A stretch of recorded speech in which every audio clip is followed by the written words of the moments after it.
और फिर जब देखते हैं दुनिया के अंदर, तो ऐसे भावनाओं से जो कार्य किए जाते हैं, सेवा की जाती है, वो सेवा नहीं है, वो तो कोई सौदेबाजी है, वो तो कोई मांगने का मैंने एक नया तरीका, जैसे दास ने पहले भी कहा, बना लिया है। तो संतों ने हरगिज चेतन किया कि हरगिज इस तरह से ये मत समझने लगना कि तुम कहीं सेवा के रास्ते पे चल पड़े हो। मन में कोई मांग है तो फिर वो सेवा नहीं, वो तो फिर दुनिया के जैसे सौदे हैं वैसे ही एक सौदा तुमने और बना लिया है। और जब ये परमात्मा जीवन में आ जाता है, सदगुरु की कृपा से ये ब्रह्म ज्ञान झोली में आ जाता है, तो जब ये कोई बल अगर बख्शा भी है कोई सेवा करने का, कोई दान करने का, तो इतनी विनम्रता भर जाती है उस संत के अंदर जब वो कोई दान करता है, सेवा करता है, किसी के भी काम आ पाता है, कि वो हमेशा उस भाव में अगर दुनिया देखती है कि वाह कितना परोपकारी, पर जब उसकी वाह हो रही होती है, उसके भाव कुछ इस प्रकार बन रहे होते हैं कि मेरी वाह क्यों कर रहे हैं, मालिक मेरे अंग संग है, जिसने मुझे दिया, जिससे मुझे प्राप्त हुआ, मैं तो बस आगे दे रहा हूं, देने वाला तो ये है कि मेरी वाह क्यों कर रहे हैं। वो शर्मिंदा भी होने लगता है कि मालिक संग खड़ा है पर वाह मेरी हो रही है। ऐसी अवस्था फिर बन जाती है संतों की।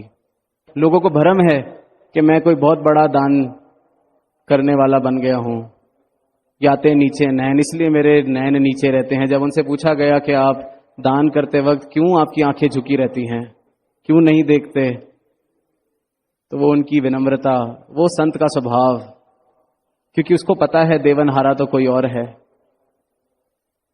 और सदगुरु उस देवनहार से मिलाते हैं। यही ब्रह्म ज्ञान है, यही सच्चा धर्म है। क्योंकि ऊपर ऊपर से बिना इस जानकारी के अच्छाई, अच्छी चीजें बहुत मुबारक हैं। दास बिल्कुल नहीं निकाल रहा ऐसे भावों को या ऐसे कर्मों को।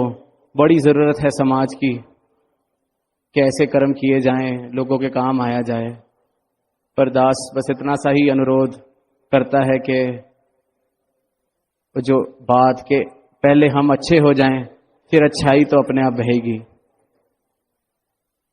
क्योंकि इस परमात्मा को जाने बिना की जो अच्छाई है या अच्छे कर्म है, वो समझो कि इस प्रकार के जैसे कोई कागज का फूल है और उस पर हम परफ्यूम छिड़क दें, कितना ही परफ्यूम छिड़क दें, कितनी ही खुशबू उस पर डाल दें ऊपर से, वो खुशबू उड़ जाएगी।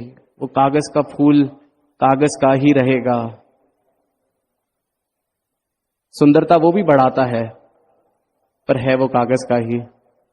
उस पर महंगे से महंगा परफ्यूम हम छिड़क दें, कुछ पल की खुशबू,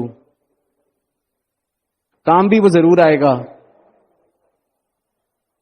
पर जीवित नहीं है, मरा हुआ है, कागज का फूल है।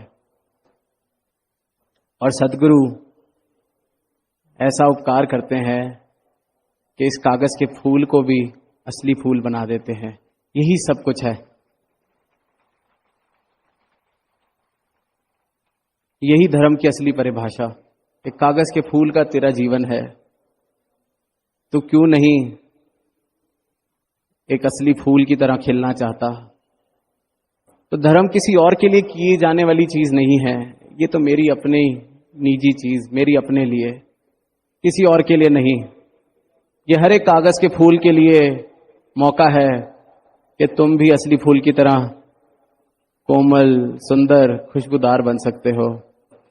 और वह सिर्फ और सिर्फ इनकी कृपा से होता है। और सिर्फ यही धर्म की ब्रह्म ज्ञान असली परिभाषा। सत्संग जी, सत्संग जी, प्यास कहना दैन निरंकार जी।